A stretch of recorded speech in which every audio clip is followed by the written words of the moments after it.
பாருங்கள். கடையநல்லூர் வந்து சமத்துவபுரம் வந்து மாற்றுத்திறனாளிகளுக்கு வீடு வந்து இங்கே வந்து நிலம் வந்து ஒதுக்குனாங்க. இந்த இடம் தான் பார்த்துக்கோங்க. 31 பேருக்கு வந்து வீடு அலாட் பண்ணி வீடை வந்து கட்டியிருக்காங்க பாருங்கள். எங்கள் வரைக்கும் இந்த ஒரு வருஷம் வந்து கட்டி வீடும் மக்களும் என்ன செய்ய போகிறாங்க,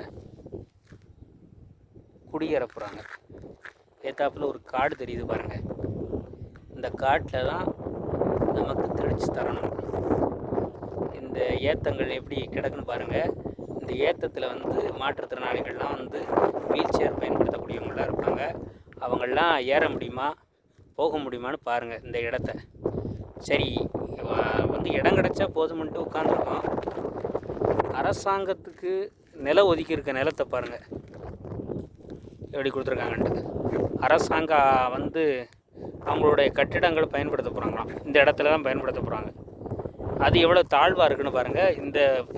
இது ஃபுல்லாகவே அரசாங்க பில்டிங் வரக்கூடிய இடமா. இந்த இடத்துல மாற்றுத்திறனாளிகளுக்கு தரமாட்டாங்க பாருங்கள். இந்த கிழக்க வீடாக தெரியுது பாருங்கள். அங்கே தான் வந்து சமத்துவபுரம் மக்கள் குடியிருக்க. அங்கேருந்து இது பூரா வந்து அரசாங்கம் பில்டிங் வரக்கூடிய இடம். இங்கே தரமாட்டோம் அப்படின்ட்டு சொல்லிட்டாங்க. எங்கே வரைக்கும் இருக்குது பாருங்கள்.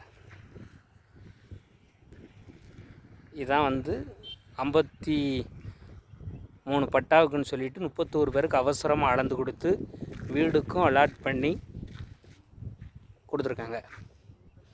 தெரிஞ்சுக்கோங்க. இந்த வீடை கட்டி குடியேற போகிறாங்க. ஆனால் ஒரு வருஷம் ஆச்சு, நமக்கு வந்து என்ன செய்யலை, அளந்து தரலை.